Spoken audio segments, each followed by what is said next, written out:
perlu melibatkan sektor-sektor di luar kesehatan yang juga sangat terkait tupoksinya dalam memastikan masalah kesehatan itu bisa terselesaikan dengan baik. Nah, beyond whole government approach, jadi di luar dari whole government approach ada lagi yang harus dilakukan sebetulnya untuk mendorong masalah kesehatan itu bisa selesai, yang disebut dengan whole society approach. Jadi ini bukan beda gitu ya, bukan beda.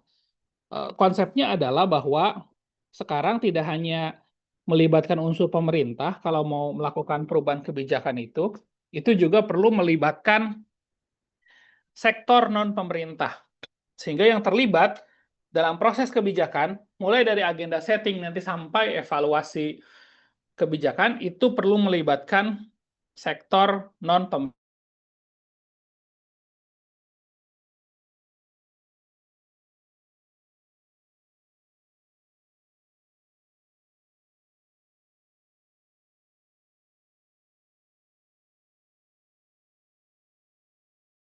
Dalam literatur untuk menekankan koordinasi antar lembaga. Sementara yang dimaksud dengan whole society approach itu adalah upaya yang terkoordinasi, tujuannya untuk meningkatkan kesehatan dengan melibatkan berbagai pemangku kepentingan, baik itu yang berada di dalam sistem pemerintahan itu sendiri maupun yang berasal dari luar, yang berada di luar sistem pemerintahan. Dan melibatkan berbagai macam sektor, bukan hanya orang kesehatan, tetapi di luar kesehatan. Nah, itu yang disebut dengan whole society approach.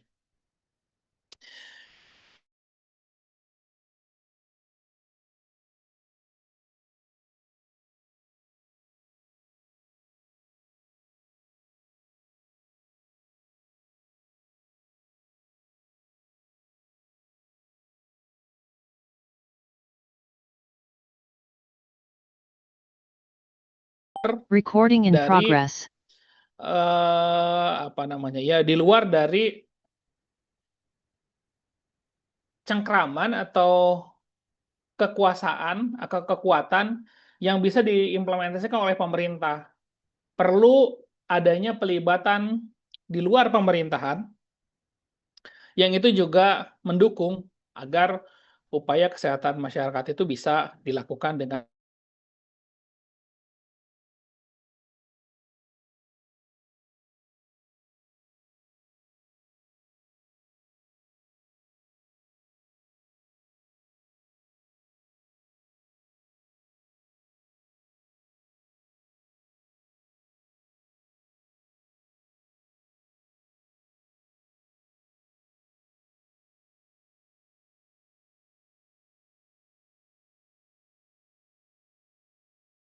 Recording in memaksakan progress. program itu nggak akan menyelesaikan stunting, let's say gitu ya.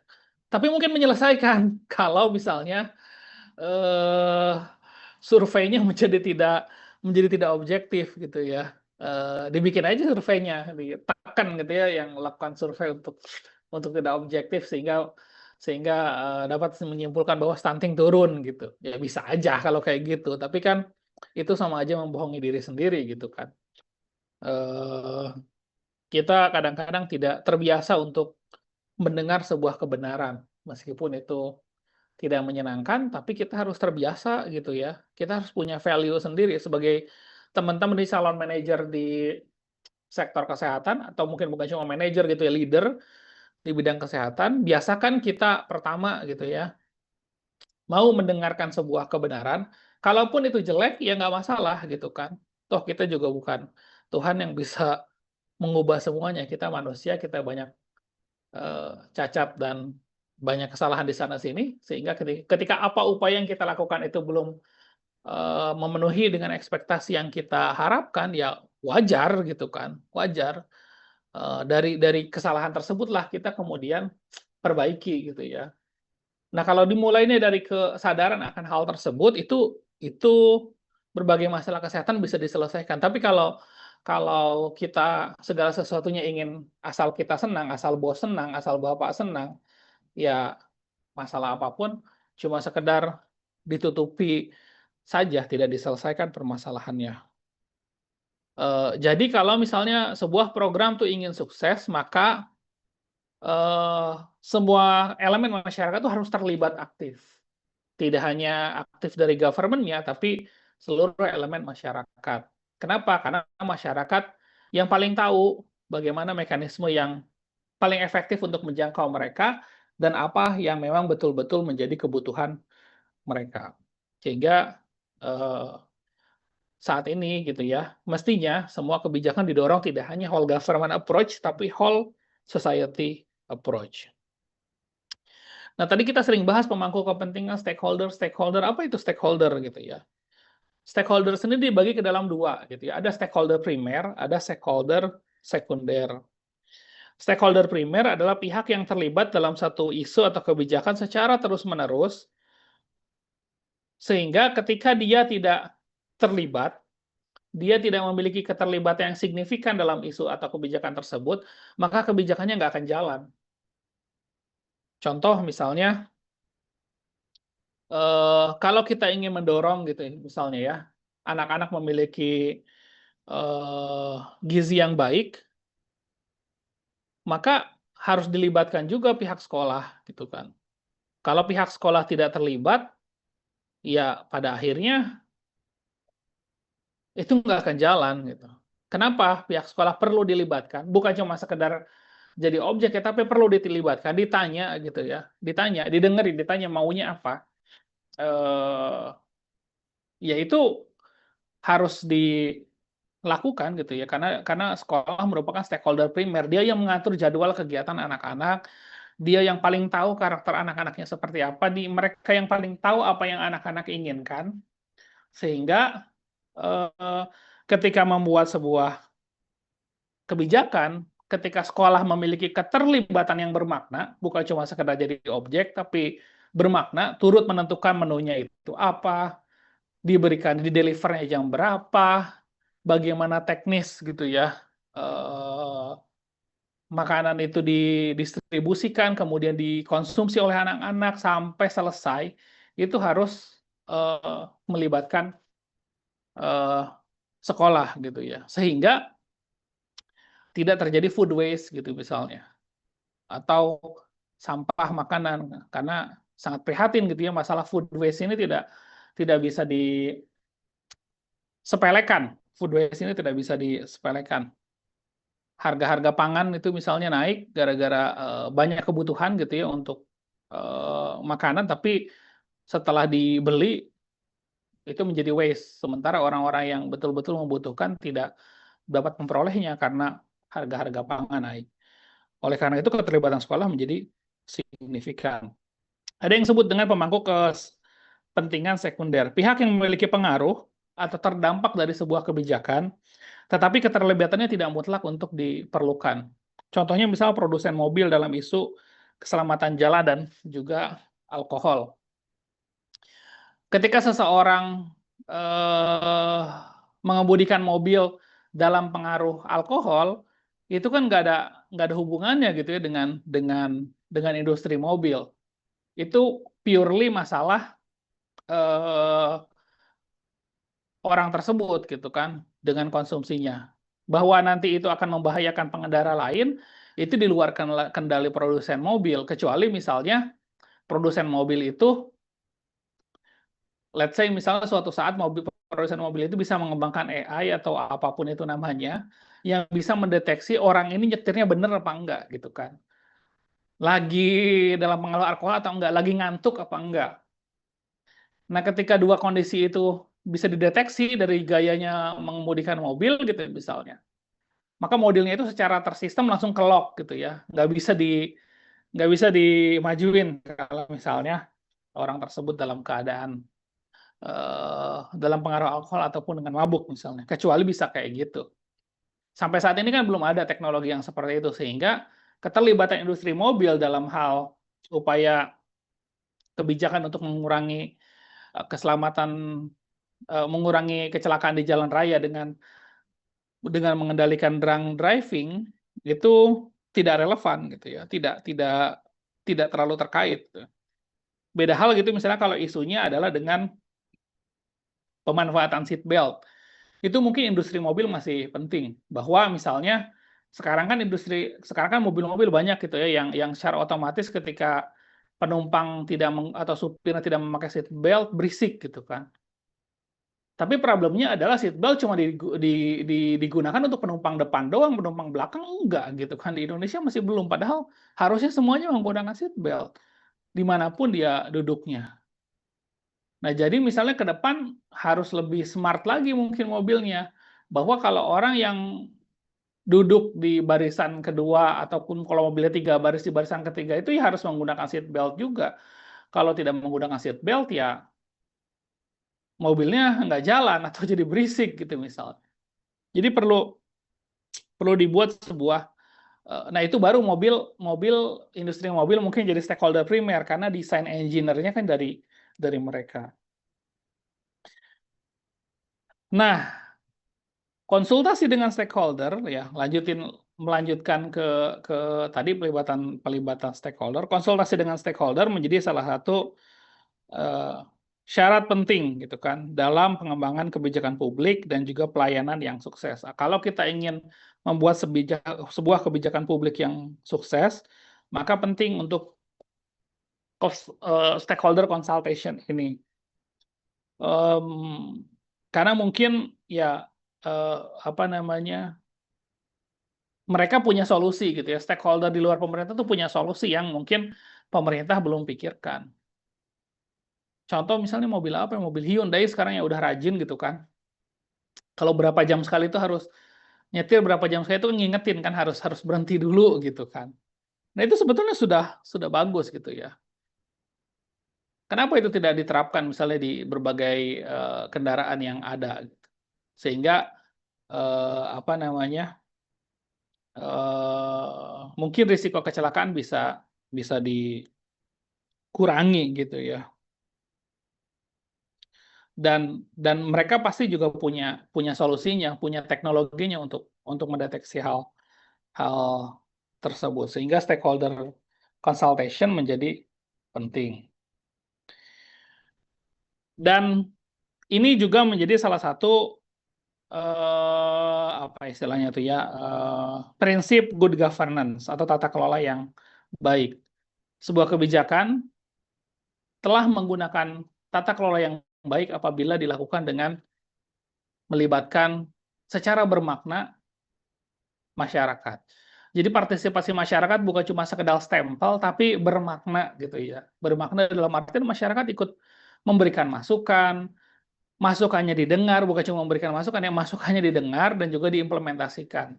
Banyak kebijakan yang itu tidak melibatkan apa ya, mendengarkan masyarakat secara bermakna. Pelibatan masyarakat itu tidak bermakna, cuma sekedar jadi stempel aja bahwa sudah melaksanakan konsultasi publik sudah gitu ya. Apakah itu melibatkan secara bermakna, didengar masukannya masyarakat? Enggak, jalannya gitu aja sesuai dengan apa yang ada di kepala di kepala pembuat kebijakan aja gitu ya. Manfaat lainnya adalah dari konsultasi ini, pertama kita tahu gitu ya, kita akan tahu apakah kebijakan ini didukung atau ditentang gitu kan. Menilai sejauh mana banyak yang lebih menentang atau yang mendukung. Jadi perlu perlu tahu juga ketika banyak yang menolak ya jangan dipaksain gitu kan. Berarti kebijakan kita tidak sesuai dengan kebutuhan masyarakat. Buat apa kita bikin kebijakan kalau misalnya kebutuhannya nggak sesuai dengan kebutuhan masyarakat? Ya bisa aja kalau misalnya kebijakan yang dibuat itu untuk menguntungkan diri sendiri gitu ya, ada proyek ya bisa aja gitu kan. Tapi kan misalnya sebagai sebagai pembuat kebijakan yang baik, sebagai seorang negarawan gitu kan, kalau kita terpilih gitu misalnya dalam dalam sebuah pemilu dan kemudian menjadi bupati, menjadi wali kota, menjadi gubernur, menjadi presiden gitu kan. Maka kan yang ideal yang kita lakukan adalah upaya yang kita lakukan itu perlu untuk kepentingan publik gitu kan, bukan untuk kepentingan pribadi, bukan untuk kepentingan eh, kelompok-kelompok pendukung, bukan untuk kepentingan, apalagi kepentingan untuk memperkaya diri sendiri gitu kan. Idealnya kan kayak gitu, sehingga ketika banyak penolakan dari masyarakat, itu mencerminkan bahwa kebijakan itu berarti nggak sesuai dengan kebutuhan di masyarakat. Maka jangan malu seharusnya untuk kita eh, tidak melanjutkan kebijakan tersebut, atau misalnya memodifikasi agar kebijakannya itu sesuai dengan kebutuhan masyarakat. Jadi kebijakan itu mesti sesuai dengan kebutuhan masyarakat. Nggak salah kok gitu ya. Yang penting kita modifikasi aja. Karena kan tidak ada yang hitam dan putih juga semuanya. Semua kebijakan itu tidak ada yang betul 100% atau salah 100%. Yang perlu kita lakukan adalah memodifikasi agar misalnya ya tingkatnya 80-20 gitu misalnya. Jangan sampai kebijakan yang ditolak oleh banyak orang atau dirasa tidak sesuai dengan kebutuhan masyarakat kemudian dipaksa untuk didorong.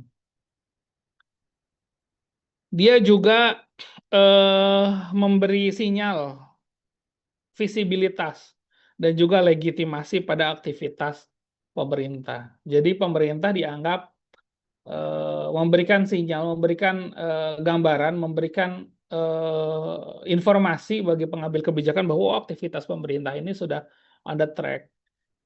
Karena kalau misalnya banyak pertentangan kebijakan tersebut, terutama dari penerima manfaat gitu ya, dalam hal ini masyarakat umum, itu mengindikasikan bahwa kebijakan ini berpotensi untuk menjadi masalah gitu kan. Dan dengan dilakukan konsultasi publik itu juga menjadi legitimasi bahwa pemerintah sudah melakukan konsultasi, sudah mendengarkan, sudah mengakomodir apa yang diminta oleh masyarakat. Memberdayakan kelompok-kelompok marginal. Ini kadang-kadang di kita yang masih sulit gitu ya. Selalu gitu kan, kita selalu minta kelompok-kelompok minoritas itu harus menyesuaikan dengan kelompok mayoritas. Padahal kan nggak semudah itu, nggak sesimpel itu gitu ya konsepnya. Eh, let's say misalnya kelompok masyarakat adat gitu di di mana daerah Baduy lah misalnya, yang dekat dengan Jakarta, daerah Baduy. Pemerintah kan berbondong-bondong mendorong mereka untuk apa ya istilahnya itu ya, untuk punya KTP, untuk punya JKN, untuk masuk listrik, untuk macam-macam lah kayak gitu ya. Padahal ya kita perlu menghormati gitu kan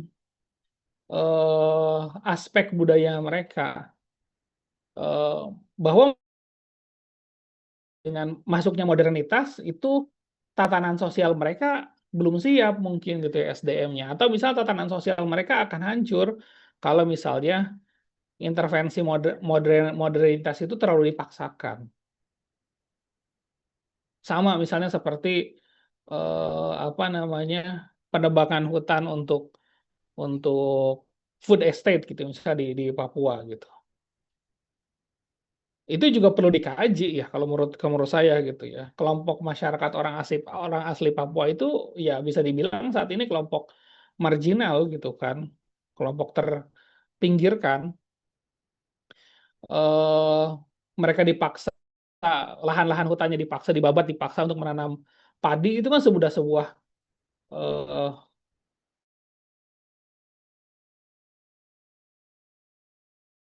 staple food atau makanan utama orang-orang Papua ya dengan sagu gitu ya. Sagu tumbuhnya di hutan.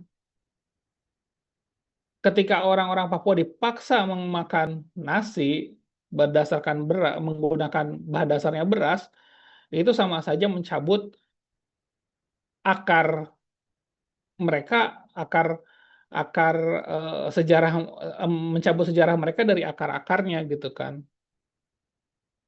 Itu sebuah problem gitu, problem-problem yang signifikan gitu. Maka penting juga gitu ya bahwa kebijakan yang dibuat itu masih sesuai gitu kan dengan apa yang ada di kelompok marginal eh, tersebut gitu ya. Karena mereka juga pasti sudah punya wisdom, sudah punya pengetahuan. sehingga generasinya bisa bertahan sampai sekarang. Penghormatan terhadap kelompok-kelompok marginal itu sudah menjadi pertanda apakah sebuah negara itu sudah beradab atau belum. Meningkatkan kolaborasi dan efisiensi penggunaan sumber daya, dan menjamin keberlanjutan intervensi. Ketika sebuah program kebijakan itu sudah sesuai dengan kebutuhan masyarakat, itu tidak perlu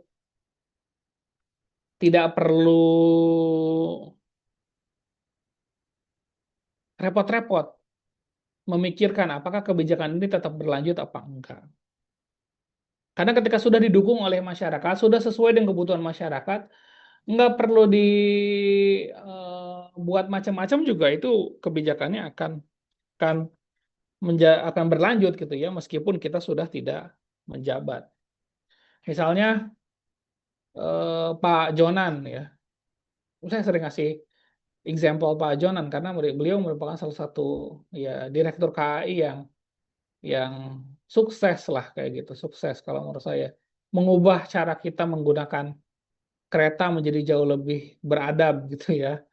Saya mengalami pakai KRL dari Kambing juga masuk gitu kan, sampai sekarang relatif lebih baik. Kereta jarak jauh sampai dari yang duduk di toilet juga ada gitu ya, sampai sekarang dengan kondisi yang jauh lebih baik gitu kan. Nah, beliau kan membuat terobosan kebijakan-kebijakan yang memang masyarakat itu sebetulnya setuju, sehingga beliau tidak menjabat pun tetap dilanjutkan gitu kan. Karena kalau penerusnya tidak melanjutkan apa yang sudah beliau lakukan, itu akan banyak pertentangan dari masyarakat, akan banyak polemik gitu kan. Itu artinya kebijakan yang dibuat itu sudah sesuai dengan kebutuhan. Nah, kenapa stakeholder itu penting? Eh, ada ada istilah yang disebut dengan ada teori yang disebut dengan triangle, apa istilah, lupa bahasa Inggrisnya. Intinya bahasa Indonesianya adalah segitiga yang menggerakkan gunung. Gunung itu disebut dengan gunung itu merupakan sebuah masalah besar gitu kan. Nah, masalah itu bisa bergerak kalau ada tiga komponen utama yang mendorongnya. Yang pertama adalah pengetahuan. Jadi kalau kita ingin menyelesaikan masalah, itu semuanya harus berbasiskan evidence, harus berbasiskan pengetahuan, sehingga kita bikin sesuatu itu tidak waste of resources, tidak menghambur-hamburkan sumber daya yang ada, karena sumber daya yang kita miliki terbatas. Jadi kita pilih tuh mana mana intervensi atau tindakan yang secara efektif itu dan efisien dalam menyelesaikan masalah. Pertama, relevan knowledge. Yang kedua adalah political movement. Jadi social movement, social movement. Kalau ini didukung oleh masyarakat, perubahan itu masalah itu akan cepat selesai. Masyarakat juga misalnya ingin menyelesaikan masalah, kemudian mereka mendukungnya, ini akan lebih cepat selesai. Dan terakhir adalah political leadership, kepemimpinan politik. Kepemimpinan politik ini ya kepemimpinan yang menerapkan good governance, apa namanya, tata kelola pemerintahan yang baik, dan juga menerapkan meritokrasi gitu misalnya ya. Meritokrasi itu artinya siapa yang berbasis merit, berbasis prestasi, berbasis kemampuan. Orang yang mendapat kemampuan ya yang dipercaya untuk memegang sebuah kendali gitu ya, meritokrasi. Meritokrasi ditambah dengan good governance itu akan melahirkan sebuah pemerintahan yang responsif terhadap kebutuhan masyarakatnya, sehingga seberat apapun gunungnya, kalau tiga elemen ini bersatu, itu akan eh, mudah untuk diselesaikan. Jadi kalau kita mengacunya ke mana, eh, kalau misalnya ingin sukses itu harus kayak Cina, tangan besi, yang nggak kayak gitu juga gitu ya. Nggak perlu juga contohnya Cina, banyak juga kok contoh negara-negara lain yang tidak menggunakan tangan besi tetap berhasil gitu ya, negaranya tetap baik gitu kan. Di Jepang, di Korea, mereka nggak menggunakan tangan besi, tapi berhasil gitu kan. Mereka juga meningkatkan kesejahteraan hidup eh, masyarakatnya. Negara-negara Eropa juga tidak menggunakan tangan besi. Jadi ya kalau menurut saya sih anggapan ya. Kalau tangan besi itu kan berarti sosial movement-nya itu nggak ada. Fungsi masyarakat, fungsi dukungan masyarakatnya itu dihilangkan gitu ya. Dan ini ya ada yang berhasil di Cina, di Singapura itu mungkin berhasil gitu ya. Tapi ya di Singapura juga kan nggak sepenuhnya hilang gitu ya partisipasi masyarakat gitu ya. Cuman memang eh, di sana gitu ya bisa menerapkan kayak gitu karena pemerintahnya sendiri sudah menerapkan good governance, sudah tata kelolanya sudah bagus, orang-orang yang berada di pemerintahannya juga sudah sadar akan tugas mereka. Nah, kalau misalnya kita tidak menerapkan good governance, terus kita mendorong supaya tangan besi, ya mimpi buruk yang ada jadi Korea Utara gitu kan. Dia menggunakan tangan besi, tapi kan tata kelola pemerintahnya juga nggak bagus, ya selesai gitu kan. Jadi ya nggak serta-merta salah juga gitu ya anggapan yang saya masih berpendapat bahwa sebuah negara yang baik itu adalah sebuah negara yang mau mendengarkan atau mendorong masyarakat untuk berpartisipasi. Dan ini perlu kelegoan pemegang kebijakan untuk dikritik, untuk apa ya mendengarkan aspirasi masyarakat, mengakomodir aspirasinya gitu ya. Karena at the end of the day apapun yang pemerintah lakukan itu kan berdampaknya ke masyarakat sehingga sudah sewajarnya kita mendengarkan apa yang diinginkan oleh masyarakat. Namun ketika kita melakukan pelibatan stakeholder ini tentu banyak tantangannya. Yang pertama, proses kebijakan menjadi lambat, nggak bisa sat-set, lambat, karena kita harus mendengarkan dulu aspirasi masyarakat. Dan aspirasi masyarakat itu kan banyak gitu kan. Kita perlu waktu untuk menyaring mana yang bisa diakomodir dan mana yang belum saatnya untuk diakomodir. Karena bisa jadi usulannya mungkin ya bagus, tapi situasi yang tidak memungkinkan untuk mengakomodirnya. Bisa jadi seperti itu. Meningkatkan biaya intervensi. Ini juga bisa terjadi karena pemerintah nggak bisa langsung gitu kan untuk eksekusi, tapi perlu melibatkan masyarakat yang mau nggak mau pada akhirnya biayanya menjadi tinggi. Memperbesar polarisasi kelompok kepentingan kayak sekarang, kelompok kepentingan jadi besar, polarisasi gitu ya, jadi istilahnya itu terpecah gitu ya, pro MBG dengan anti MBG, nah itu mah mempolarisasi gitu kan. eh, Terjadi gitu kan ketika masyarakat bisa berpartisipasi, menciptakan ekspektasi yang sulit dikelola. Tuntutan masyarakat juga tinggi dan kadang-kadang tidak bisa diimplementasikan oleh pemerintah yang ada karena berbagai macam faktor gitu ya. Tapi ya sekali lagi gitu ya, kalau menurut saya kalau masalah sebesar apapun masalahnya gitu ya, eh, kalau pimpinan tertingginya itu punya political will atau keinginan politis untuk mendorong masalah tersebut terimplementasi, maka akan terimplementasi apapun kesulitannya. Jadi sebenarnya poin yang terakhir ini tidak ada yang terlalu besar dari ekspektasi masyarakat. Dan semakin banyak stakeholder yang dilibatkan, semakin tinggi legitimasinya bahwa betul kebijakan ini sudah dikonsultasikan, sudah sesuai dengan kebutuhan masyarakat, tapi juga semakin kompleks dan memakan waktu. Ya nggak akan kelihatan langsung gitu kan, tapi eh, kebijakan ini pada akhirnya dalam jangka panjang itu bisa sustain, bisa berlanjut karena memang masyarakat membutuhkan kebijakan tersebut. Sehingga PR-nya adalah bagaimana kita perlu menyeimbangkan antara kecepatan proses pengambil kebijakan, karena kan setiap politisi itu diadili pada saat pemilu gitu ya, dievaluasi. Sehingga ketika dia membuat janji-janji kampanye itu harus terukur kapan saatnya kebijakan tersebut dieksekusi, jangan sampai gara-gara kebanyakan pertimbangan pada akhirnya nggak tereksekusi kebijakannya. Legitimasi kebijakan dan juga kualitas partisipasi stakeholder. Maka ya inilah pentingnya gitu ya, kepiawaian seorang politisi untuk mencari titik tengah antara kecepatan dalam eksekusi kebijakan, legitimasi masyarakat, dan juga kualitas partisipasi masyarakat. Jadi masyarakat bukan cuma sekedar stempel, tapi memang suara-suaranya didengarkan.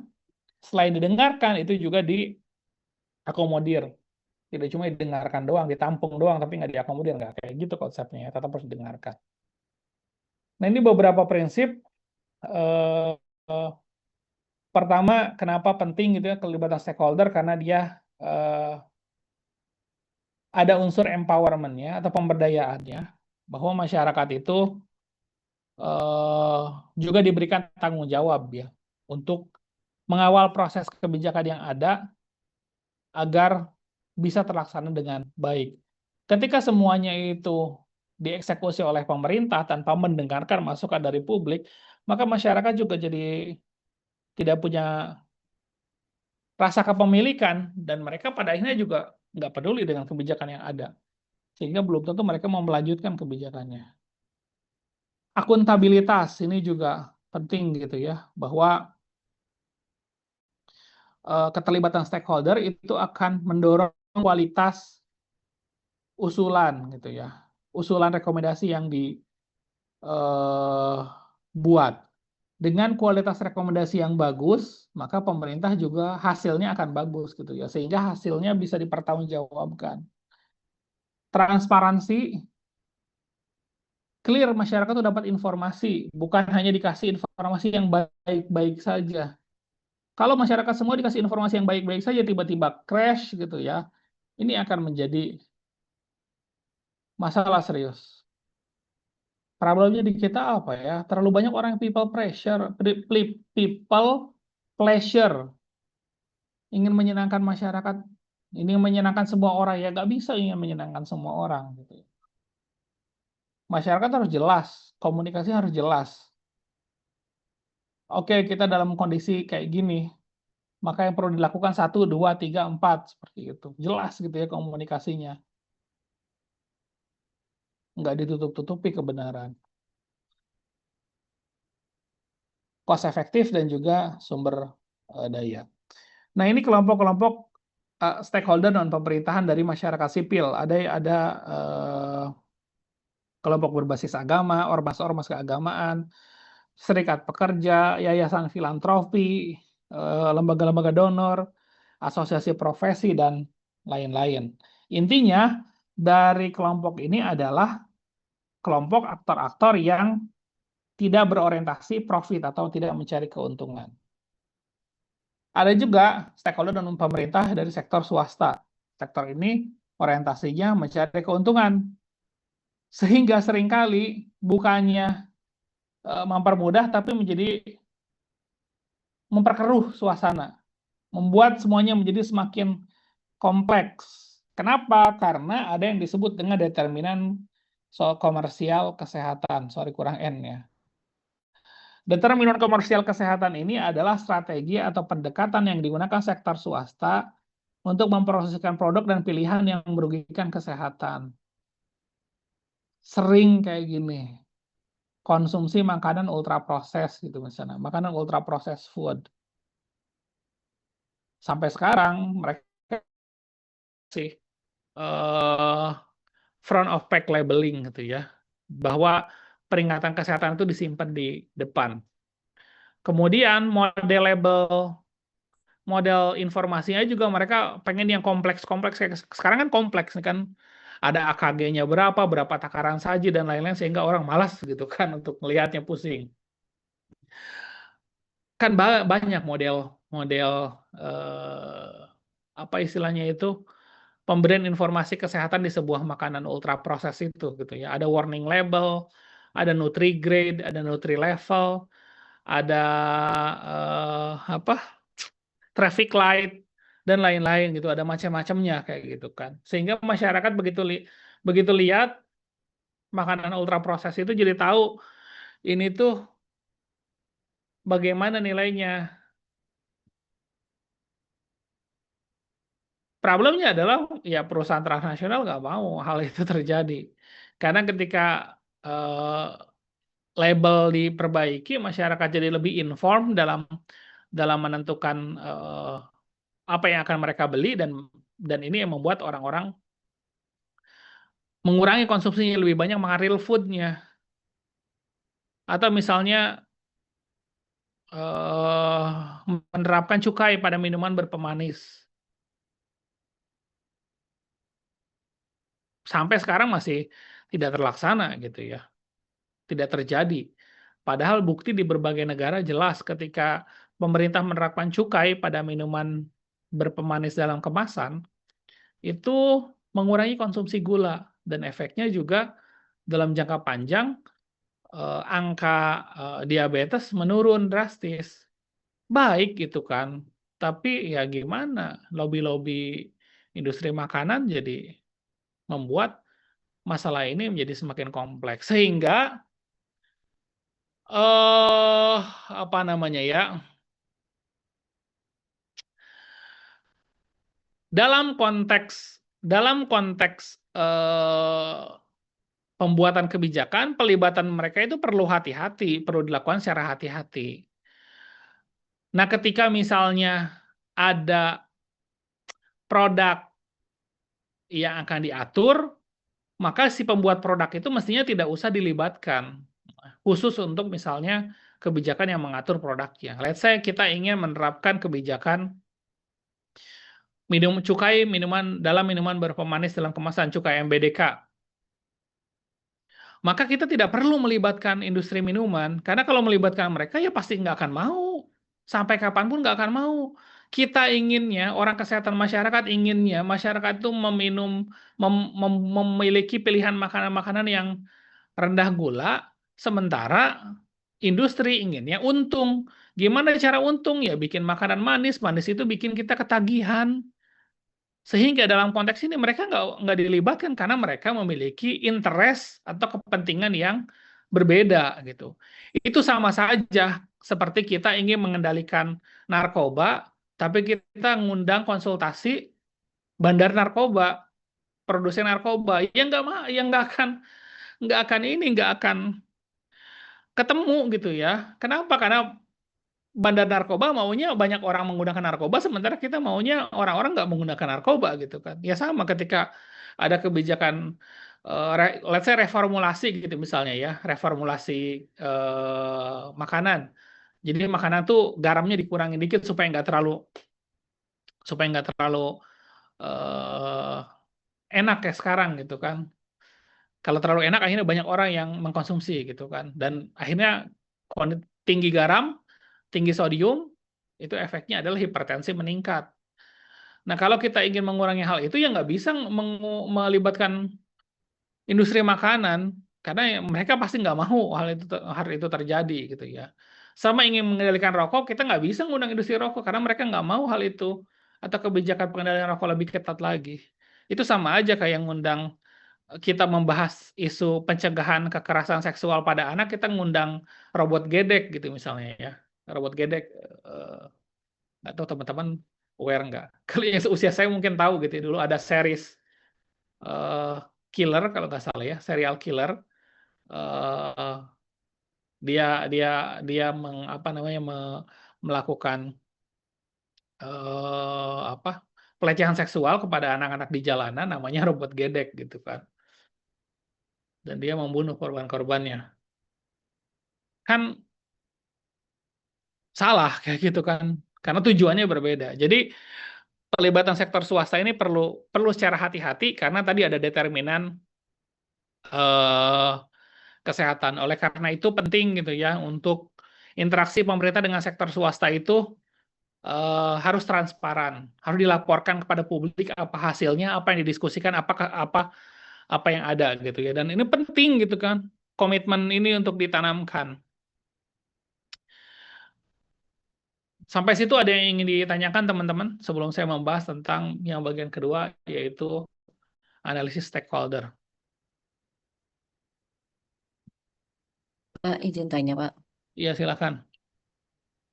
Tadi ngebahas yang segitiga, segitiga yang apa menggerakkan gunung ya, Pak, kalau nggak Iya, salah. betul. Heeh. Itu kan ada beberapa aspek ya, Pak ya, kayak. social movement dan segala macam gitu ya, kalau nggak salah political, nah ya leadership. Eh Kalau ngomongin di Indonesia gitu ya Pak, ya misalkan kita lagi bahas mengenai kasus stunting mungkin ya Pak, karena kan Hmm, MBG kan isunya dari stunting gitu ya. ya. Menurut ya sebenarnya komponen mana gitu yang kira-kira yang paling tepat gitu Pak untuk menentukan ketika menghadapi ya masalah kayak stunting itu gitu Pak. Dari tiga ini. Itu Pak, makasih Pak. Oke, baik. Terima kasih, Mbak Ani. Ya, Pak. Berbicara masalah MBG, awalnya kan dari stunting gitu ya. Komponen paling besar tetap political leadership kalau menurut saya. Komponen yang paling besar gitu ya. Untuk sebuah masalah, komponen paling besar ada di political leadership. Karena dengan segala perangkat yang dimiliki oleh negara, dia bisa gitu ya untuk melakukan sebuah rekayasa sosial dan lain-lain. Terkait dengan masalah stunting, yang pertama sebetulnya harus dilakukan itu adalah kita mengkaji itu intervensi seperti apa yang bisa menyelesaikan masalah stunting. Itu dulu gitu ya.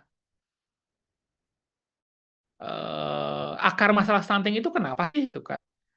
Akar masalah stunting itu masalahnya bukan dari anak-anak, saya yakin gitu ya. Itu dari ibu hamilnya kan. Kondisi selama seorang ibu itu tidak penuhi gizinya pada saat dia mengandung, maka dia akan melahirkan anak yang stunting. Dan kondisi stunting ini irreversible, nggak bisa dikembalikan, nggak bisa dikejar pada saat dia anak-anak dikasih makan bergizi kayak gimana pun, itu tidak akan bisa ngejar gitu kan. Kalau misalnya ketika dalam kandungan ini tidak diperhatikan gizinya. Nah, kalau dilihat dari aspek itu, dari relevant knowledge, maka pemberian makanan kepada anak-anak pada saat dia sekolah untuk menyelesaikan masalah stunting itu sendiri sudah nggak nyambung gitu kan. Kalau kita mau fair gitu ya, dari relevant knowledge itu sudah nggak nyambung, itu yang pertama gitu ya. Yang kedua, oke, gitu ya, mungkin fokusnya bukan bukan cuma stunting, tapi banyakkan kondisi yang lain, kurang energi protein, kurang vitamin A dan lain-lain gitu ya. Yang mana itu juga penting juga gitu ya. Sama seperti stunting, pentingnya untuk diselesaikan. Pertanyaannya adalah bagaimana program tersebut di delivery, apakah itu sesuai dengan social movement gitu, sudah sejalan dengan keinginan masyarakat atau tidak gitu ya. Model dengan membuat SPPG terpusat itu apakah sudah sesuai dengan apa namanya kebutuhan yang ada gitu ya. Rasa-rasanya sih enggak ya kalau menurut saya gitu kan. Lebih pas mungkin kalaupun mau bikin program pemberian makan apa namanya school meals program itu di mana-mana biasanya di deliver sama kantin sekolah. Kenapa? Karena memang mereka sudah teruji gitu kan. Banyak kok sekolah-sekolah yang kantin sekolahnya itu diberdayakan memberikan makanan kepada anak-anak dan itu kasus keracunannya kan juga hampir nggak ada gitu. Kalau kita lihat gitu ya. Jauh sebelum ada MBG misalnya di sekolah anak saya udah ada gitu kan makan siang untuk anak-anak itu nggak pernah gitu kan saya mendengar kasus apa namanya Keracunan gitu keracunan ya Pak. keracunan nggak pernah karena istri saya ikut komite sekolah jadi kalau ada kasus pasti pasti tahu dan selama so far sebelum ada MBG nggak pernah kedengar kasus keracunan gitu kan ya mestinya kalaupun mau tetap gitu ya tetap ini penting masyarakat anak-anak harus dikasih makan siang gitu kan ya udah nggak apa-apa tapi mungkin eksekusinya yang perlu diperhatikan kalau sekarang kan eksekusinya dengan model SPPG kayak gitu ya menurut saya itu nggak menggerakkan masyarakat. Coba dananya dikasih eh, sekolah atau dikasih ke komite sekolah gitu, misal komite sekolah yang mengelola gitu, misal atau sekolah itu sendiri yang mengelola. Saya rasa menunya akan di eh, yang namanya orang tua pasti nggak mau anak-anak itu makannya eh, jelek gitu kan. Pasti mereka akan menambah Jadi misalnya jatah dari pemerintah itu 15.000 satu porsi, tapi karena orang tua merasa itu kurang, kemungkinan besar orang tua akan menggalang dana lagi supaya bisa jadi jauh lebih layak 20.000 per porsi. Karena orang tua nggak akan mungkin mau anaknya dikasih makan yang tidak berkualitas gitu kan.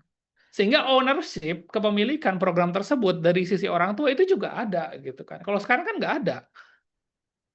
Bahkan banyak orang tua yang menganjurkan nggak usah dimakan gitu kan. Akhirnya apa? Jadi food waste gitu. Nah sebetulnya dari dua sisi itu saja sudah miss gitu kan. Sehingga sebetulnya kalau kalau mau ya lagi-lagi gitu ya, kalau kita kalau memegang kebijakan memiliki political will yang mau mendengarkan, mau melihat, mau tidak ragu gitu ya, oke let's say udah 1 tahun atau 2 tahun ini sistemnya salah, mari kita sama-sama berbenah, kita ubah. Pertama misalnya jadi targeted, jadi ada targetnya gitu ya, nggak seperlu semua orang itu dikasih, semua anak-anak sekolah tuh kasih makan bergizi, nggak perlu, karena banyak sekolah juga yang udah ada bertahun-tahun so far tapi nggak ada masalah gitu, jadi nggak perlu, sehingga budget bisa berkurang. Yang kedua, sistemnya juga di diubah gitu, misalnya pengelolaannya itu diganti lagi. Fungsi dari pemerintah mungkin mengawasi implementasinya saja, bukan mendeliver. Sekarang kan pemerintah juga mendeliver programnya dan nyaris tanpa pengawasan SPPG itu kan. Pernah nggak kita mendengar misalnya kasus ada masalah korupsi dan lain-lain di SPPG, ditindak dan lain-lain? Enggak gitu kan. Karena nyaris tanpa pengawasan. Beda misalnya kalau di sekolah yang mengelola, pemerintah bisa mengawasi, kalau ada kasus kan sekolahnya bisa di-ban dan segala macam. Sekarang kan nggak bisa. SPPG udah keracunan juga tetap nggak diberhentikan gitu kan. Tetap lanjut aja karena nggak ada contingency plan-nya ketika ada masalah. Itu mungkin dari saya, Mbak Anes. Iya Pak, makasih. Intinya sih memang lebih banyak melihat dari kebutuhan masyarakat eh, di kondisinya sebenarnya kayak gitu mungkin ya Pak ya. Iya, harusnya tuh pertama dari sisi ya pengetahuan tadi ya, Iya, relevan knowledge. Dari iya. situ, bagaimana mengimplementasikan relevan knowledge itu ke kebutuhan Kebutuhan di masyarakat ya. masyarakat. Itu baru akan lebih powerful dan akan nggak perlu dipaksa. Kalau misalnya masyarakat merasa itu butuh, pasti akan berlanjut kebijakan ini. Iya, Seperti itu. setuju Pak. Ya, makasih Pak. Sama-sama. Oke, lanjut kita ke analisis stakeholder. Nanti nanti eh, nanti teman-teman ada group works ya atau kerja kelompok untuk menyelesaikan analisis stakeholder. Hari Jumat saja nanti diselesaikannya. Kalau malam ini kayaknya terlalu berat.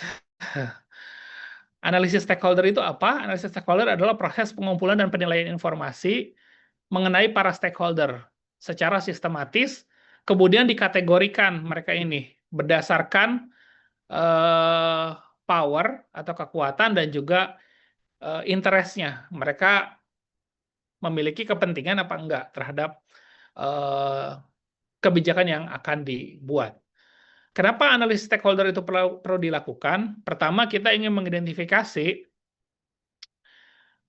individu, kelompok, atau institusi-institusi yang akan mempengaruhi kebijakan, baik secara positif maupun negatif. Jadi setiap kebijakan itu pasti ada pro kontranya, dan kita harus mapping mana yang positif dan yang negatif. Nah, ketika kita tahu misalnya mana yang mendukung dan yang tidak mendukung kebijakan, maka sebagai memposisikan diri kita sebagai orang yang melakukan advokasi itu bisa bisa jadi tahu kita menentukan strateginya itu harus seperti apa untuk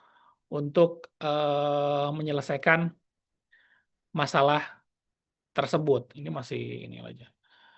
Nah, intinya di stakeholder mapping ini membagi stakeholder ini dalam sebuah matriks berdasarkan kepentingan, interest, dan juga pengaruh atau influence atau kekuasaan. Nah, nanti dari pembagian tersebut ada 4 kelompok ya, ada 4 kelompok stakeholder. Ada yang disebut dengan crowd. Dia lemah, powernya lemah, interestnya dia juga tidak memiliki kepentingan terhadap tidak punya kepentingan yang besar terhadap, bukan cuma kepentingan sih, interest itu apa ya? Mendukung juga gitu ya, nggak mendukung juga, dukungan, dukungan terhadap kebijakan yang dibuat. Ada istilahnya itu crowd. Crowd ini adalah stakeholder yang kepentingannya rendah, pengaruhnya juga kecil. Ada juga observer. Observer ini pengaruhnya rendah, tapi dia sangat mendukung terhadap kebijakan yang dilakukan gitu ya. Maka kalau dia mendukung itu harus dilibatkan gitu ya, harus dilibatkan. Dan karena mereka pasti akan membantu kita kalau kita akan melakukan sebuah advokasi. Ada juga influencer, dia pengaruhnya besar tapi dia tidak terlalu mendukung terhadap isu yang kita dorong. Strategi yang harus dilakukan adalah memastikan atau mengadvokasi bagaimana agar mereka menjadi mendukung, yang tadinya tidak mendukung jadi mendukung gitu ya. Influencer itu punya power. Nanti saya kasih beberapa contohnya gitu ya. Mana yang kelompok influencer, mana yang dia mempengaruhi hasil kebijakan karena memiliki kepentingan yang besar, dan oleh karena itu dia juga harus dilibatkan secara penuh karena dia mendukung 100%. Let's say dalam kebijakan pengendalian tembakau seperti ini. Power dan interest. Powernya adalah presiden. Presiden powernya paling tinggi gitu kan di Indonesia. Kemudian ada parlemen, ada Kemenko Ekonomi, ada Kementerian Industri, ada Kementerian Pertanian, ada Kementerian Perdagangan, ada Kementerian Hukum dan Hak Asasi Manusia. Sementara di sisi lain, ini dia yang disebut dengan influencer. Yang di sebelah kiri yang warnanya merah ini influencer. Kenapa? Karena mereka punya kekuatan besar tapi nggak terlalu mendukung terhadap isu pengendalian tembakau. Powernya tinggi tapi low interest. Nah, ada juga yang kelompok-kelompok yang key player dalam isu pengendalian tembakau, misalnya Kemenko PMK, Kementerian Keuangan, Kementerian Kesehatan, Kementerian Bappenas, Kementerian Pemberdayaan Perempuan dan Perlindungan Anak, dan juga FDA atau BPOM. BPOM itu borderline ya powernya, karena mereka nggak punya power kebijakan, tapi mereka bisa enforce menegakkan kebijakan. Kementerian Keuangan itu punya peran yang sangat besar sekali dalam kebijakan cukai. Kementerian Kesehatan juga punya peran yang sangat besar. Nah, kenapa Kementerian Kesehatan lebih kanan dibandingkan dengan Kementerian Keuangan? Karena Kementerian Kesehatan lebih mendukung untuk isu pengendalian tembakau tentunya dibandingkan dengan Kementerian Keuangan. Ada juga yang di tengah-tengah, misalnya wali kota, bupati, dan lain-lain. Ada juga yang di kelompok observer. Observer ini ya dia sangat mendukung, tapi dia nggak punya kewenangan untuk membuat kebijakan. Banyak di sini misalnya WHO, UNICEF, Seatka, dan lain-lain gitu ya, termasuk kelompok masyarakat sipil. Sementara ada the crowd. The crowd ini adalah dia tidak mendukung dan juga lemah juga ininya apa namanya interestnya. Contohnya adalah kelompok-kelompok yang mendukung industri rokok. Media juga termasuk, akademia juga ada di sini, atau akademia itu ahli-ahli ya di perguruan tinggi. So, ini contoh stakeholder engagement ya. Stakeholder mapping, sorry. Ini salah nih judulnya, stakeholder mapping, power dan influence. Nah, PR-nya adalah teman-teman, pertama tentukan objektifnya apa. Jadi isu kesehatannya apa yang akan diadvokasi. Yang kedua, di list stakeholder-nya, kemudian ditempatkan gitu ya. Mana yang akan kita tempatkan di sektor di sisi mana. List aja semua stakeholder-nya dulu, baru kemudian tempatkan mana yang bagian key player, mana bagian influencer, mana bagian observer, mana bagian the crowd.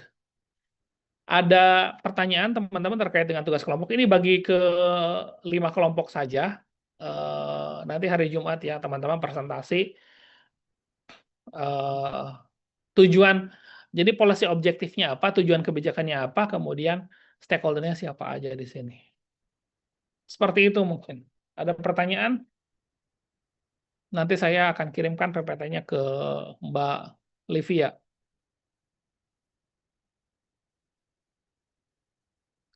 Untuk pembagian kelompok, Bapak boleh diulang instruksi tugasnya, Bapak? pertama tentukan policy objektif, tujuan kebijakannya apa, kemudian list stakeholder-nya siapa aja, kemudian tempatkan di power matrix ini, di stakeholder analysis ini. Di matrix ini mana yang masuk ke high power tapi low interest, mana yang high power high interest, dan lain-lain. Tinggi rendahnya penempatan teman-teman itu menandakan powernya. Semakin ke kiri itu semakin tidak mendukung, semakin ke kanan semakin mendukung, semakin ke atas semakin tinggi powernya, semakin ke bawah semakin rendah. So setelah di list stakeholdernya kemudian ditempatkan sesuai dengan posisinya yang menurut teman-teman paling pas. Tapi tentukan dulu ya policy objektifnya apa. Cukup jelas?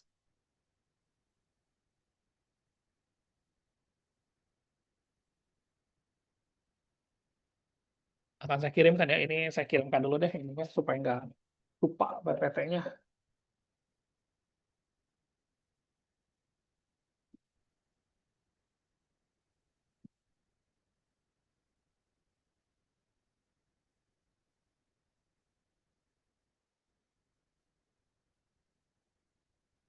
Ya saya nyimpan PPT-nya di mana lagi?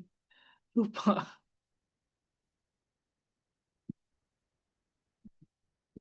Ada pertanyaan teman-teman semua?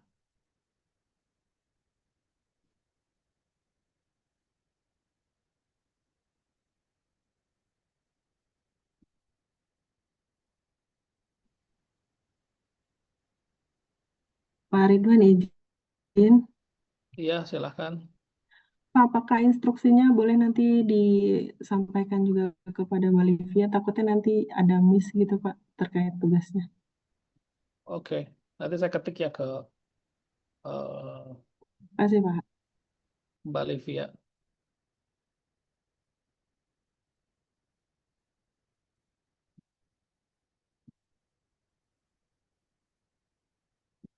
Oke, PPT-nya sudah saya kirimkan.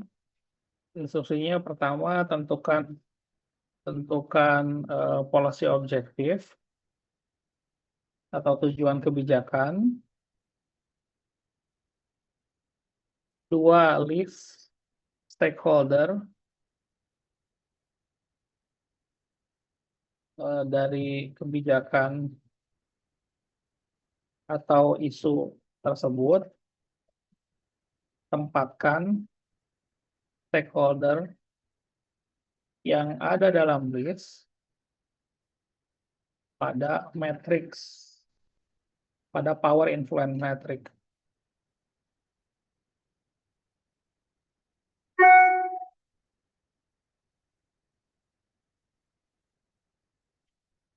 Oke, instruksinya juga saya sudah kirimkan ke Mbak Livia, jadi nanti silahkan ya teman-teman diskusikan buat kelompoknya. Nanti hari Jumat dipresentasikan. Ada pertanyaan teman-teman sebelum kita akhiri?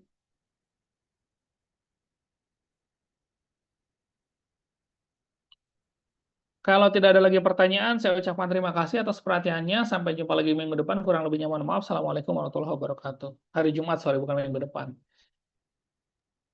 Waalaikumsalam warahmatullahi wabarakatuh. Terima kasih Pak. Terima kasih semuanya.